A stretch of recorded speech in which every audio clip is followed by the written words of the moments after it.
It'll be a good one.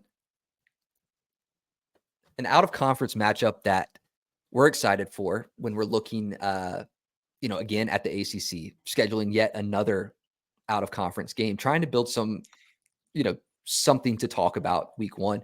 It's going to be the Miami Hurricanes playing the Florida Gators. Oh, yeah. So, I mean, let's just think about this slate thus far. You have Georgia versus Clemson at noon, and then at 3:30 Eastern, you have Miami versus Florida. It's going to be a fun Saturday, and the ACC, took a bold task of scheduling some really good out-of-conference games, and Florida took the bold task of scheduling every single Power 4 team in Florida on their schedule. But so back to this game, it should be really fun. We're going to start with the positives here. Graham Mertz last year had 20 touchdowns and 3 interceptions, so there's a lot to build on there. Hunter touched on it last episode, but he really was able to improve his interception woes coming in as a transfer from Wisconsin, and that's where you saw that number go down to 3 picks. A player that I'm really excited to watch is sophomore Eugene Wilson III. He was a 5-star recruit. Last year, he was a freshman all-SEC player. He was from multiple publications, was a freshman All-American, including On3. And he led the team in touchdowns with 6 touchdowns, was second in receptions. And so optimistically, Florida just had a tough time kind of putting together both the offense and the defense. I think that if they can, really come out strong and take some of that youth from last year and add some more veteran plays with Eugene and with Graham Mertz, this game will be really interesting and close, like Vegas thinks, with a 2.5 point spread. Yeah, anytime you can return a quarterback and continue to build upon that progression is great. I think Graham Mertz makes some strides. I would love to see it. The other side of the ball is not returning a quarterback. They're grabbing another guy in Cam Ward coming over from Washington State. So while this might be Miami's biggest game this year, looking at their schedule and the easy-ish road that they had ahead of them, this isn't Florida's biggest game this year. They have all kinds of games ahead. How does that play out? Not sure. But we can look at Miami's team and see what they've done in trying to build their shot at the playoffs this year. And they've been winning the transfer portal game.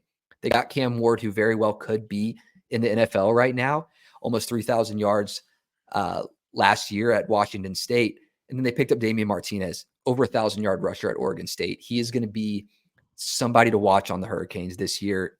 He's going to be a dog there. I think he's going to be a difference maker in this game. And we can't forget to talk about, your guy coming over from Houston, Sam Brown. Yeah, Sam Brown was, the second leading receiver for University of Houston.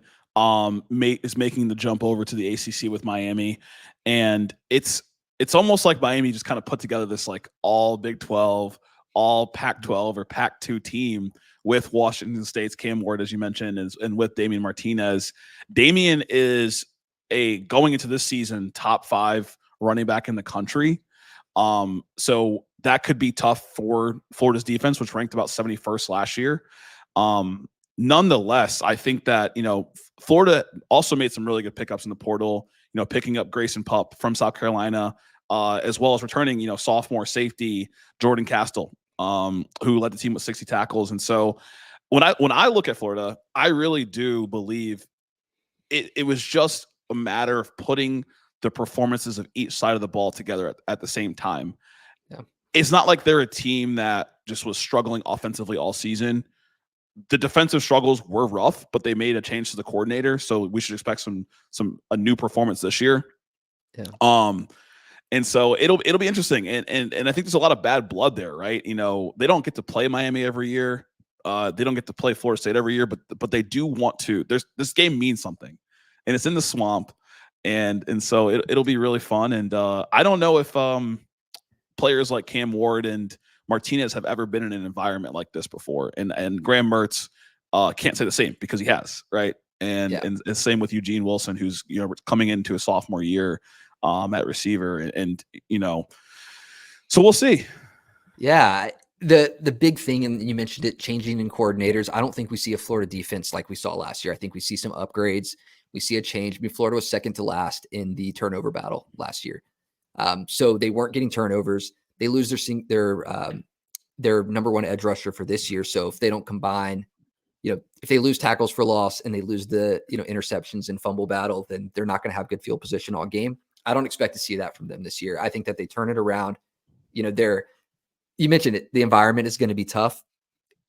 It's a good start to the season. They have a long road ahead. Miami just looks a little bit too strong from my end.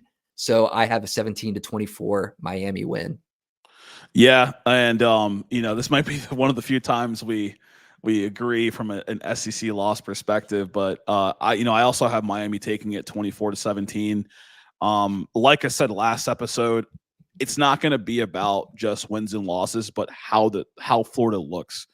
Mm-hmm. Florida is recruiting really well. They have a lot of players, right? They don't want to lose Eugene Wilson, or they don't want to lose Montrell Johnson in the portal. Like these guys at running back, they have a lot of strong players to pick up from. It's just we'll see. But I have Miami taking this one 24-17. Should be a fun one nonetheless. And we'll see.